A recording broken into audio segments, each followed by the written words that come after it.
ICC T20 ప్రపంచ కప్లో భాగంగా అహ్మదాబాద్ వేదికగా జరిగిన తమ ఆఖరి లీగ్ మ్యాచ్లో సమిష్టిగా రాణించిన టీమిండియా 17 పరుగుల తేడాతో నెదర్లాండ్స్ను చిత్తుగా ఓడించింది.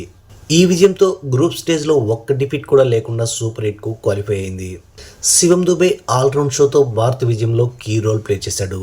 మిగిలిన ఆటగాళ్లంతా బ్యాటింగ్ చేయడానికి ఇబ్బంది పడిన వికెట్పై శివం దుబే అలవోకగా సిక్సర్లు బాది ప్లేయర్ ఆఫ్ ది మ్యాచ్గా నిలిచాడు. ఈ క్రమంలో మ్యాచ్ అనంతరం మాట్లాడిన టీమిండియా కెప్టెన్ సూర్యకుమార్ యాదవ్, మేం టాస్ గెలిచి ముందుగా బ్యాటింగ్ చేయాలనుకున్నాం. అందుకు తగ్గట్లే ముందుగా బ్యాటింగ్ చేసి 190+ రన్స్ బోర్డుపై పెట్టగలిగాం. అయితే సెకండ్ హాఫ్లో మైదానంలో కాస్త మంచు కురిసింది. అది మా బౌలర్స్కు కొంత ఛాలెంజింగ్గా మారింది. కానీ ఫైనల్గా మేమనుకున్నట్లు విజయం దక్కినందుకు సంతోషంగా ఉంది. ఇక ఇటువంటి కండిషన్స్లో మేము కొన్నిసార్లు తొందరగా వికెట్స్ కోల్పోవచ్చు. కానీ అప్పుడు మిగిలిన బ్యాటర్స్ తమ బాధ్యత ఏంటో అర్థం చేసుకోవడం ముఖ్యం. మా బ్యాటింగ్ లైనప్లో కావాల్సినంత ఫైర్ పవర్ ఉంది. హార్దిక్, శివం, రింకు, అక్షర్, వాషింగ్టన్ సుందర్ వీళ్ళలో ఎవరైనా మాకు కావాల్సిన ఫినిష్ను అందించగలరు. ఇక ఈరోజు శివం దుబే బ్యాటింగ్ విషయానికి వస్తే, రీసెంట్గా న్యూజిలాండ్తో జరిగిన మ్యాచ్లోనూ శివం దుబే ఇటువంటి ఇన్నింగ్సే ఆడాడు.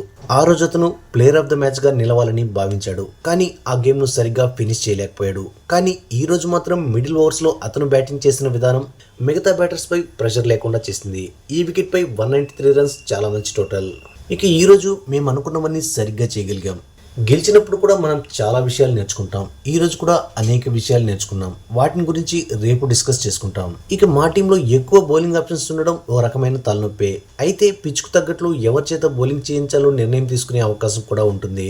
ఏదేమైనా ప్రస్తుతం మా టీం రిజల్ట్స్ చూసి నాకు సంతోషంగా ఉంది. ప్రతి ఒక్కరూ కాంట్రిబ్యూట్ చేస్తున్నారు. ఒకరిద్దరికి అద్భుతమైన రోజు ఉండొచ్చు, కానీ ప్రతి ఒక్కరి నుంచి సహకారం అందడం మాకు అవసరమంటూ సూర్యకుమార్ యాదవ్ చెప్పుకొచ్చాడు.